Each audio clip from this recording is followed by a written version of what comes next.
Before we even waste a second watching the rest of the walkthrough here, what's the bottom line for this one? Basic nuts and bolts. There's a house that's very similar in size to this that was in nicer condition that sold for 222.5 effectively once you factor in the concessions they received. It was a cash offer, but it was the same price. Much better looking condition than this one. So, from what I saw looking at this, you probably have some foundation work to do. You probably end up doing some work on the floors. I think you need to do something with the back patio.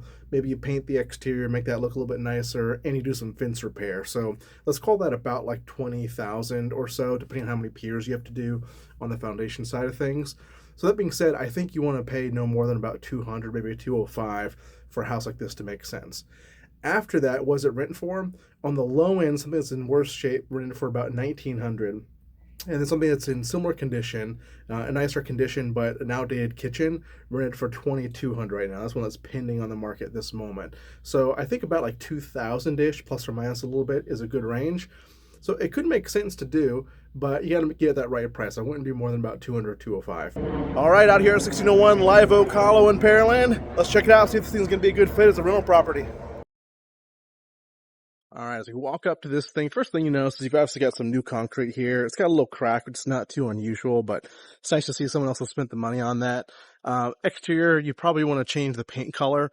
It's just yellow on yellow, not super duper attractive. I think you could do some easy curb appeal stuff. You just have like a basic yard. This could be done up pretty easily. The gutters look to be newer, but you've got some damage here where this one's popped loose from the fascia, probably from this tree dropping some debris down. Could be from when the roof was put on. Maybe somebody pulled down on it. Who knows? But you've got some newer fascia around here. You have a new roof. You got a good drip edge on it. You do have some sign of leaking here on the gutter. Makes me think you probably have a leak here on the corner, or in the past, if there weren't gutters, you would have had a lot of water kind of just run down right here. And you can see some of that rot on the door trim. The garage doors look to be new, but I noticed right away, you see this gapping right here. Not a, like, crazy unusual thing. It is a pretty good amount of it, it looks like. So I think when you look at some of the brick cracking, we've seen some of them. In fact, you can almost tell here from this.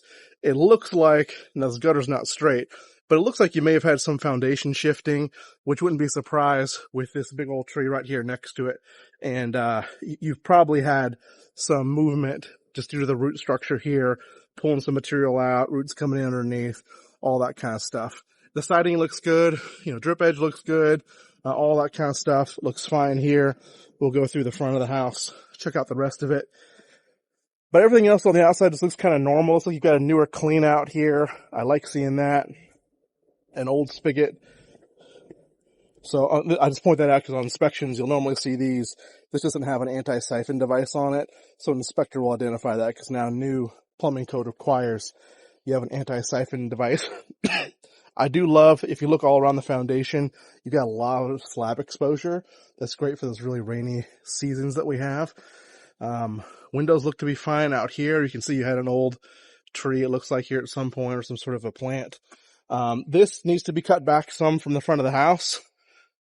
Somebody put it here for privacy, I'm sure, because this is a front bedroom, but it's grown way too close.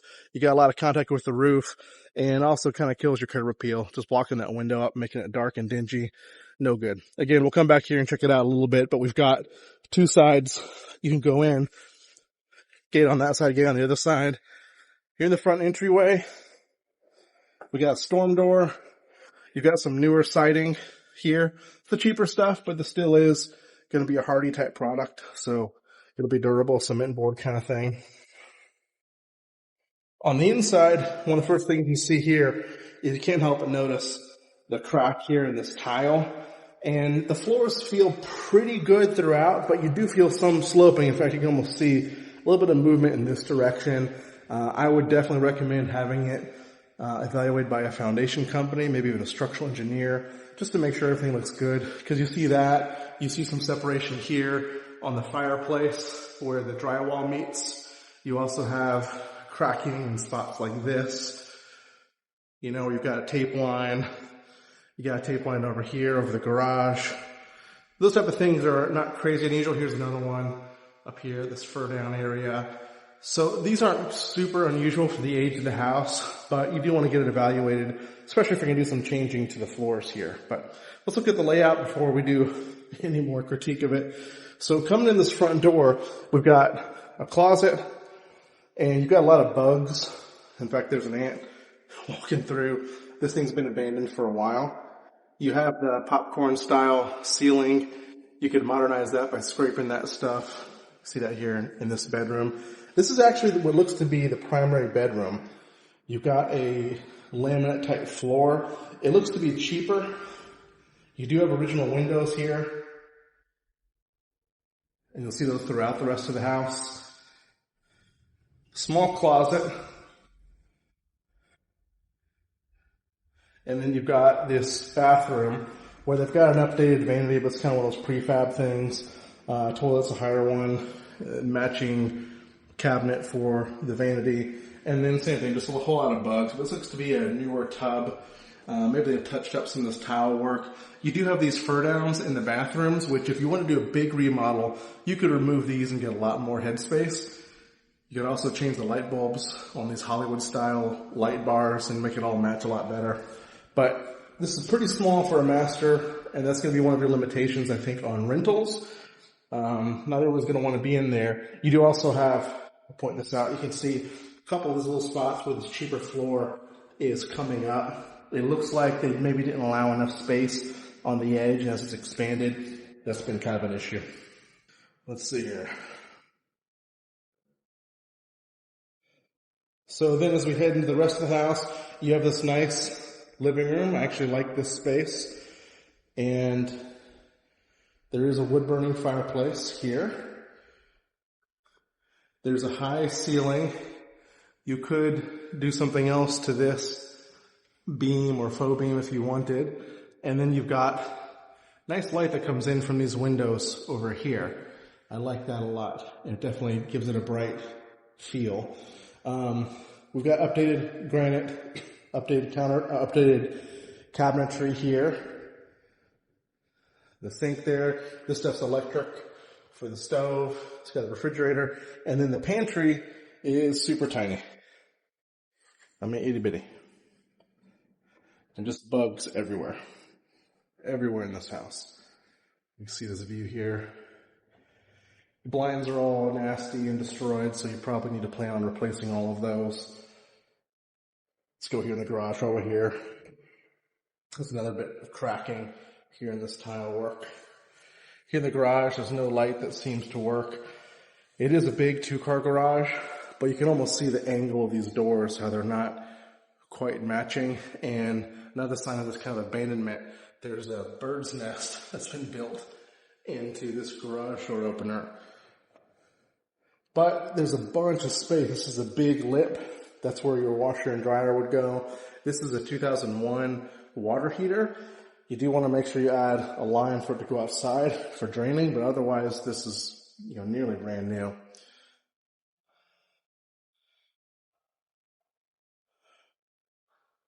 If we go through the rest of the house, we'll go back here to the bedrooms. You've got 2 bedrooms to this side. Have the same laminate flooring. This one has kind of a weird window pattern where they're in the corner here. Same ceilings, just a basic builder light. And then there's a little bit of paint and touch-up damage. Kind of hard to see on video. Maybe we can get a light angle a little bit better. Yeah, you can see a little bit of that. Not too bad. Doors are basic, just basic painted things. So here's the other bathroom. It's really similar to the primary bathroom. Just you don't have any storage here. You do have the same fur down that can be easily adjusted. Nice upgrade you could have. And then here's a front bedroom. This one is bigger, it seems, than that other one we just looked at. It does have a fan. It's got a bigger window. And it's got a deeper closet. I'm not really sure how practical it is. There's no real bar to hang across it. So it may need a little bit of an upgrade there. So let's go look outside. Here's, of course, the little dining area. You kind of like a little breakfast table. Then outside, whoop, that was a little wasp. Outside, you have the slab, which is just all broken up. I think you probably need to like replace this stuff.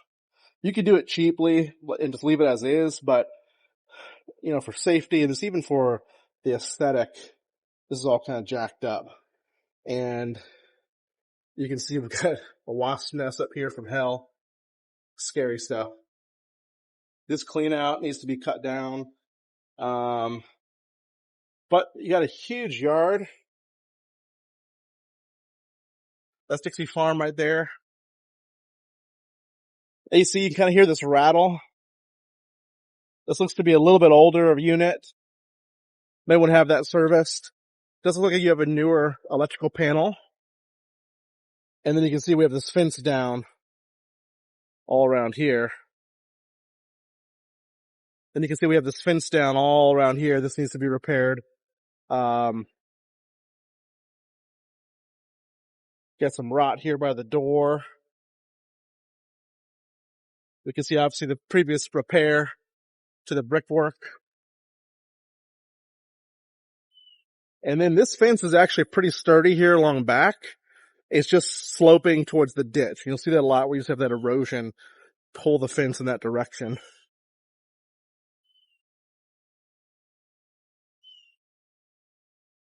Here's the other side of the house. Fascia looks good around most of it from what I can see. The roof looks to be in pretty good shape. We just need to trim back these trees a lot. Probably put some gutters here in the back I'd recommend. Now, the real question is how this would do as a rental. So today I think you need to plan on the fence needs to be replaced. You need to do some foundation work, it seems. You probably need to do the floors after that, maybe make it uniform, a little bit higher quality, a little less like a rental property feel. I think you do something in the back patio, whether it's building a deck on top of that or tearing that concrete out. And then in the future, you just kind of plan on, you probably are going to have some plumbing work. Maybe you replace the windows and maybe you paint the exterior to give it a little bit better aesthetic. But that's probably all you really have to do. Maybe do a little bit of an upgrade to the bathrooms with those fur downs.